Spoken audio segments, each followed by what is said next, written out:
Insiders who understand Kenyan politics, and most of all a man called William Samoei Ruto, will tell you that since the beginning of his presidency, most probably his chief advisor has been the man you see on your screens right now.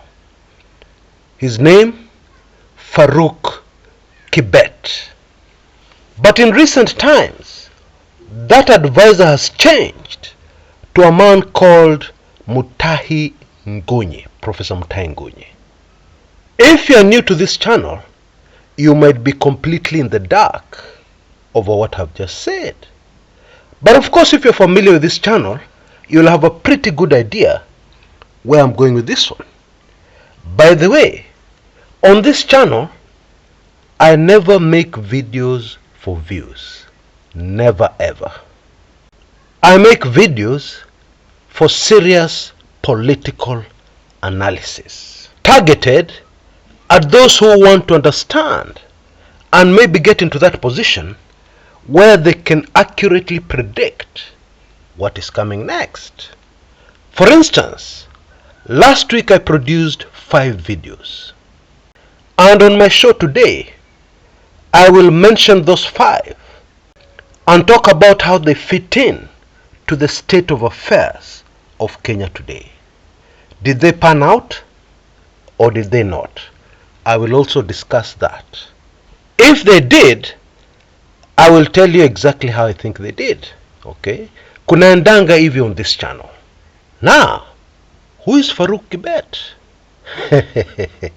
Trust me, you don't want to know.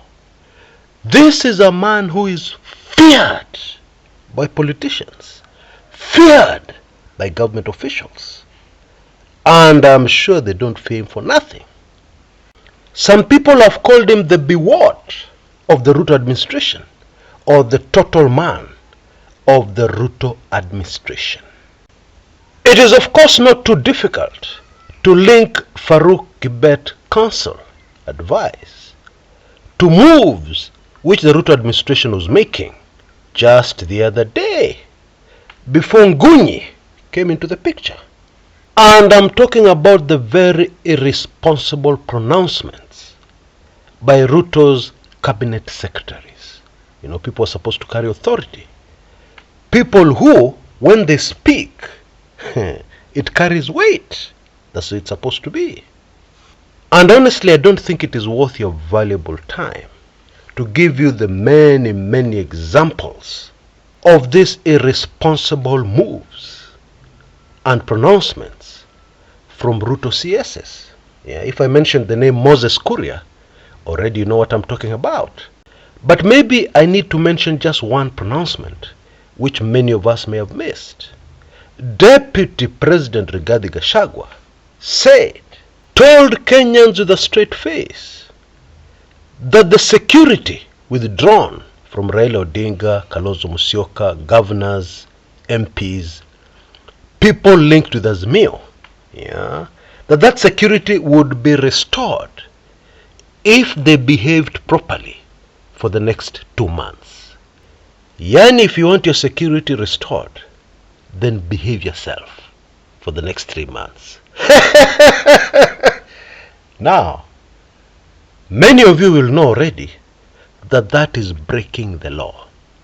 The Deputy President, what he has done with those pronouncements is to break the law. Because it is very clear. Our laws are clear. Our constitution is very clear. Yeah, there's no debate there. No officer of government has authority over the security, which by the way is enshrined in the constitution. It is not a favor to the opposition. It is not a favor to anybody who is supposed to have that security. Yeah. And therefore you cannot wake up one morning and start addressing people like they're grade 2 children. Children, behave yourselves. And then I'll allow you this or that privilege. That kind of thing. Anyway, just to remind you, that was the behavior coming from the Kenya Kwanza government. But all that seems to have been toned down dramatically. But unfortunately, the effect of this has been to confuse Kenyans, and indeed many analysts, who are now very aggressively pushing the idea that a handshake is loading. They are persistent. And of course you know the view on this channel, which for avoidance of doubt, there will be no handshake. And if you hear that there's a handshake announced, some sort of cooperation between the two sides, you can be sure it will not fly. It will not work. And I have given you many reasons for that, if you're regular on this channel.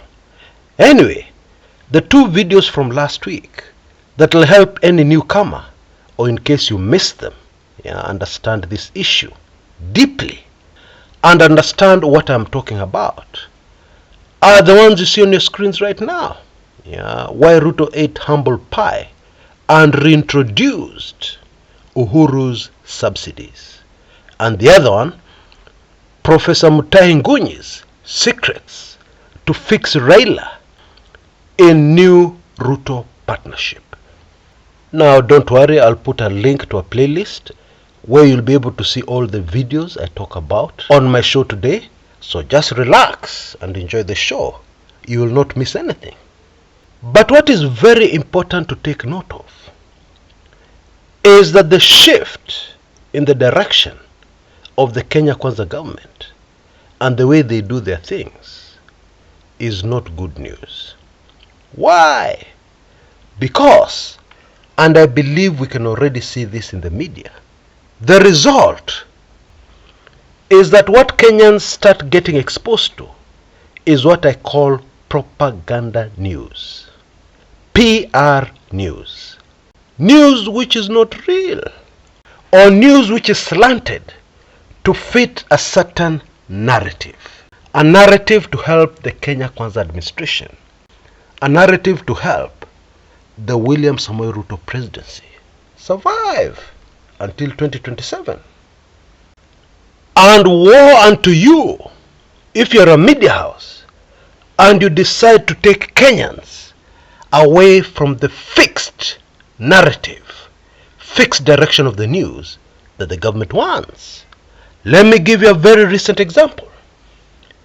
In his speech in Eldoret to launch the Governors' Devolution Conference last week, President Ruto launched a scathing attack on the Nation Media Group.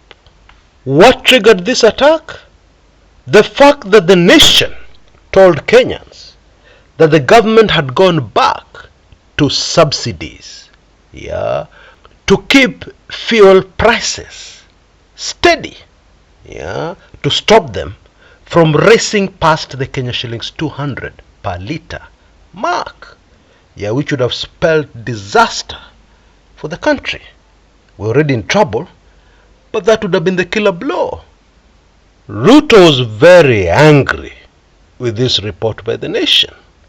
And in his speech, he attempted to educate Nation journalists by telling them that it was not a subsidy, that actually funds had been taken from the petroleum levy fund, which is there by law, etc., etc. And his brutal attack on the Nation Media Group even touched on its owner. He said something to the effect that he hears the owner of the media house is a foreigner, insinuating that foreigners don't care about what is happening in Kenya. Now, let us be very honest with ourselves. Was the Nation Media House wrong in this report? In my view and in the view of many Kenyans, the Nation report that was being criticized was 101% accurate. For the simple reason that funds were taken from somewhere and injected into fuel prices to keep them low. What do you call that? Okay, the Kenya Kwanza government wants to call them stabilization. Now, isn't that still a subsidy? Of course we know what was being avoided is the story a very sweet story, that Ruto had actually swallowed humble pie and returned to Uhuru Kenyatta's subsidies for fuel. And the prediction was other subsidies would also be reintroduced in due time. But I will tell you the real reason for that attack.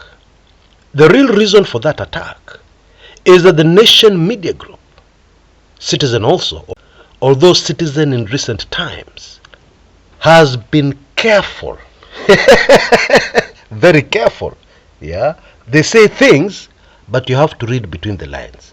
But the Nation has been bold and very deliberately avoided the propaganda narrative that the Kenya Kwanza government wants Kenyans to take in as the real news of what is happening in the country. Economy recovering or economy stable, etc., etc. Which any Kenyan will tell you immediately is not the reality. And I'll also tell you something else you may not know. There are people who have been placing booby traps for the Nation Media Group to mess up. Of course, the whole idea is to support the narrative that the Nation Media Group is not accurate in its reporting. You know, somebody can give you information, somebody who is in a very authoritative position, and you have no option as a journalist but to treat that source as an authority, and therefore you go to press with your story. Yeah, you deliver your story to the masses, confident that you got that information from an authority. Alafu baadaye anakuruka. What? But personally, I'm rooting for the Nation Media Group to recover its lost glory, yeah, as the leading media house, as the newspaper in those days, which gave us stories we could not find anywhere else. The media house which broke many very important stories in the country called Kenya. I'm rooting for them. And so should you, if you love the nation called Kenya. I think their brave new approach to recover should be supported by all Kenyans. Yeah, and of course, you can't do that unless you understand what is going on. Yeah, and I believe from my few remarks, you now totally understand what is going on. Don't forget for a minute that the stakes here are too high. And when the stakes are high, expect anything. I'm very serious about that. And because the stakes are high, this would seem to explain the utterances of the US envoy to Kenya in Eldoret at the Devolution Conference, where the ambassador sounded like a UDA activist. In fact, a very enthusiastic, firebrand UDA activist, telling us that the elections were free and fair. When those who voted, yeah, because if an election is free and fair, then that should be the popular opinion amongst those who voted. Is that the popular opinion amongst those who voted? Of course not. Don't fool yourself for a minute that the remarks of the US ambassador, Meg Whitman, were a mistake, that she made a blunder. No! All this was part of a carefully crafted plan. Okay? As to whether it is working or not, that is another completely different matter. And I hope you all caught my video on this issue titled Eldoret Drama as US Envoy Joins UD and Ruto. Okay?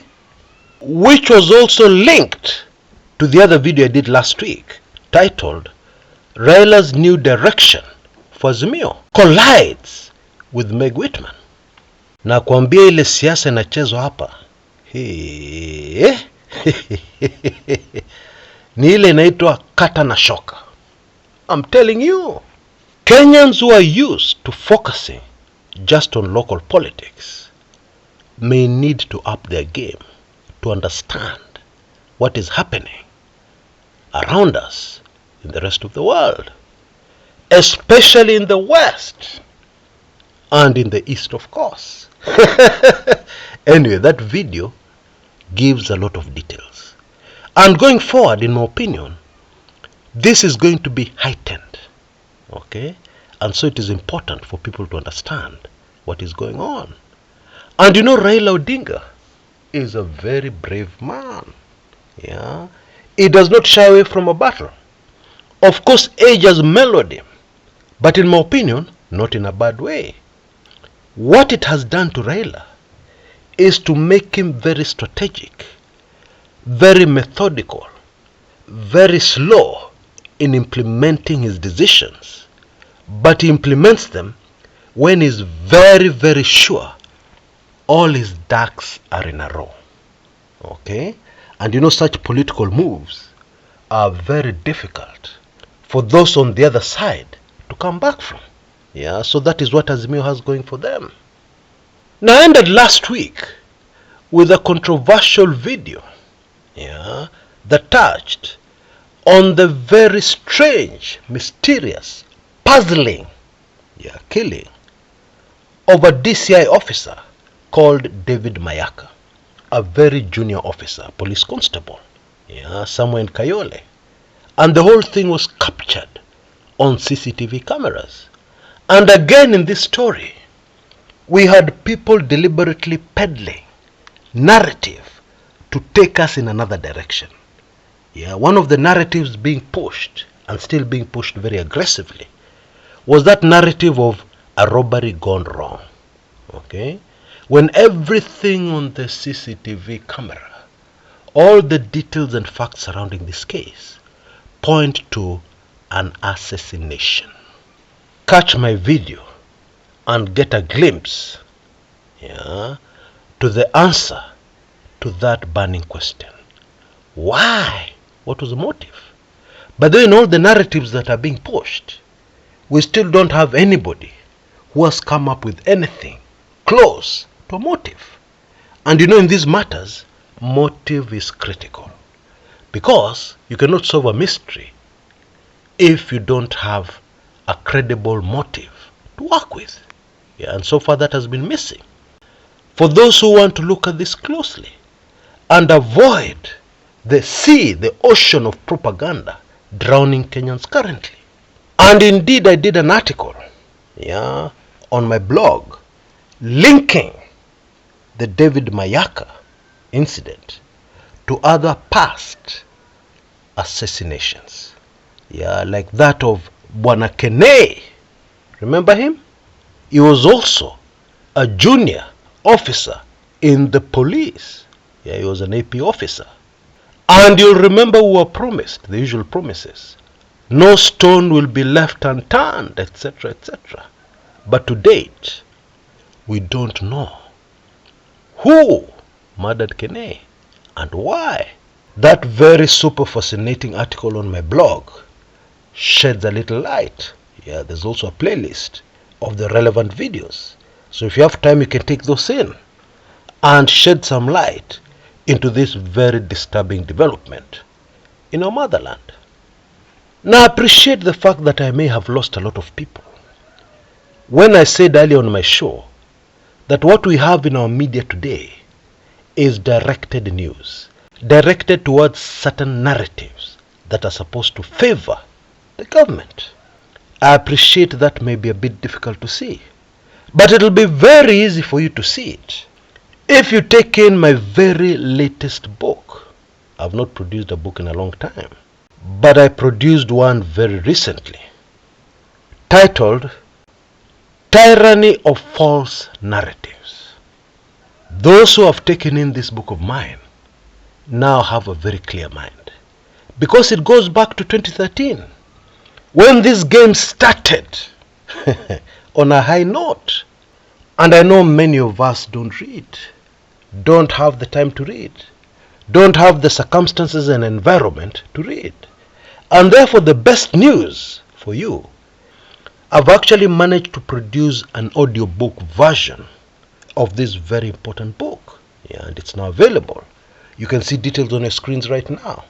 For you to get both the ebook and this audiobook, the price is only $6.99. Yeah. You know, somebody shot me a very super fascinating email recently.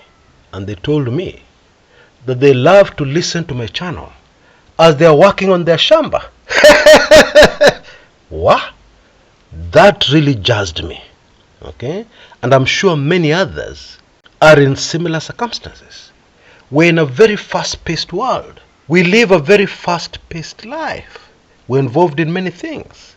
And sometimes we have to fit in other things that we want to do which we think are important. Like listening to the Kumekucha channel while we're doing other things. I totally understand. And that is why I did everything in my power. I went out of my way. I was terribly busy throughout the whole weekend to ensure that I produced an audio version of this ebook. Therefore, I highly recommend that you go for it. Now, as promised at the beginning, how have these 5 videos from last week on this channel panned out? In my honest opinion, all of them have made current news very understandable and very clear. Of course, there are quite a number of issues that are still hanging on the balance, but I believe time will tell. If what I said in one of these videos goes off track, I will be the first to tell you and point it out, because I'm very serious in what I do, and what I'm interested in is accurate analysis and nothing else. But of course, I'm human. When I make a mistake, I will also humbly admit it, and tell you about it. All for a better Kenya and nothing else. This is what it's all about. Until next time, this is Chris Kumekucha.